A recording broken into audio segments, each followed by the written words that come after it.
Then Ben. Josiah, Rick said that after A&M you came in and said, I'm playing next game. Why was that just something that you adopted as a mindset then, and how do you feel? I mean, I felt like I was at a point where, you know, I could go out there and obviously I'm not 100%, but I felt like I could contribute, whether it be just giving some of the guards or some of the bigs a rest. I felt like, you know, whatever I was able to do, I was going to come out and do it, just because we're at a point, I feel like, in the season where we need as many people as we can have, and I felt like my body was at a point where, with my work that I've done with Chad and G, that I was able to, you know, get out on the court and contribute. Josiah, how frustrating have the last 2 to 3 weeks been, and kind of a two-parter for you, just when you look back at the season as a whole, third stretch of 4 straight games missed, just how frustrating has the season been for you as well? Yeah, it's been tough. You know, my senior year, I put a lot of blood, sweat, and tears into, you know, my time here. I feel like, you know, I never could imagine that my senior year would have gone like this, but I mean, everything happens for a reason. So, I mean, just coming in with the mindset of still trying to get the most out of each day, still trying to get better, even though it's limited work that I'm able to do when I'm injured. But, you know, just having a positive mindset, and like the teammates and the coaches that we have here, Chad and G, like the people who, even the, you know, the maintenance people, they give me so much support and so much love day in and day out. So, I mean, it's hard not to love this place even when you're going through tough times. Have you talked with Julian about kind of the coming back process from injuries and how, you know, to trust your body or not to rush it or take your time with it? I mean, how does a senior approach it versus a freshman? Yeah, I mean, I've had my fair share year after year, which has been devastating in some aspects, but it's also taught me a lot. But I just try to let him know that, you know, nobody knows how he feels. It's ultimately up to him, not the coaches, not us, his teammates, not his parents. Like, it's all on him. And so whenever he's ready to come back, whenever he feels like, you know, he can go out there and compete at a high level and not be worried about, you know, re-injuring or making something worse, because I feel like a lot of us, almost all of us, have a long career ahead of us, and so we always got to think big picture, and it's not always about the now. We always you got to put, you know, yourself first in a lot of aspects, but it's always up to the athlete, and especially in Julian's case, he knows his body. It's not the first time he's been injured, but hopefully it's the last. But I always told him that it's up to him.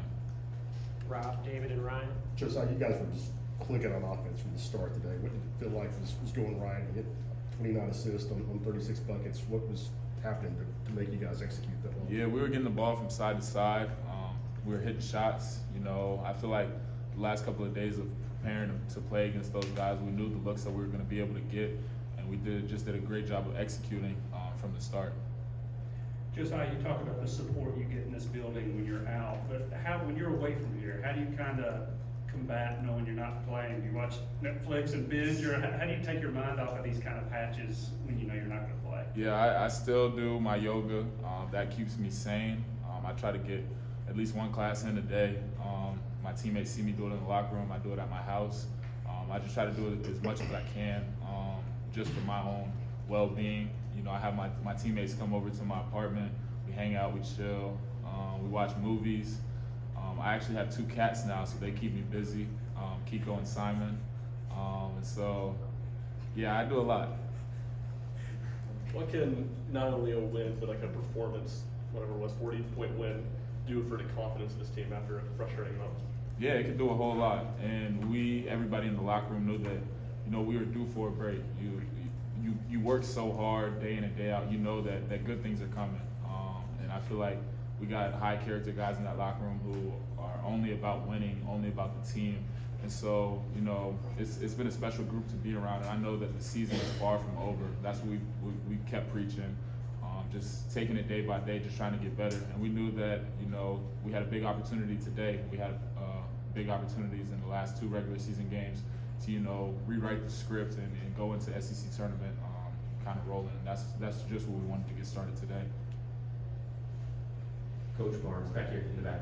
Coach Barnes said that when you're in the lineup, you can just see some of the pressure being taken off your teammates. That means there's more pressure on you, though. How do you embrace that pressure? I honestly don't feel any pressure. At the end of the day, it's just basketball. I've been doing it for a long, long time, and I've been here for 4 years, and so I've learned a lot. And I just try to, I go out there and make the game easy for my teammates, take open shots when I can, try to get everybody involved, just make the right play.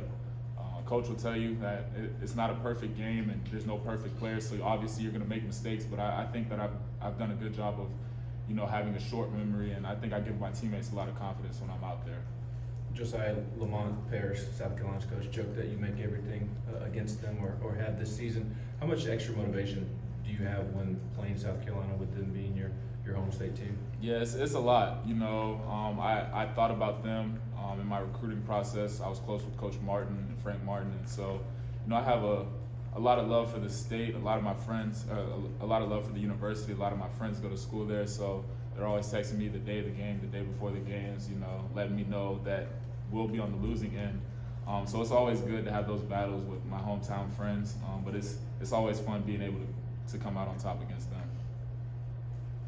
Josiah here in the back, Isaiah, about LA being a Knoxville native. I mean, you've been here around a long time to see how those guys, work, even though they don't get much playing time. How cool was it to, see a moment like that? It was really awesome.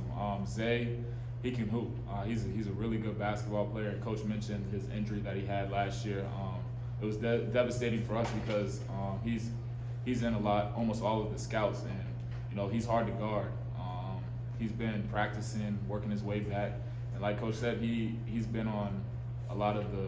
We have orange and gray, and orange is usually the people who are going to play. And he's been on that lineup, him and BJ inserted in that lineup, so it's been really good.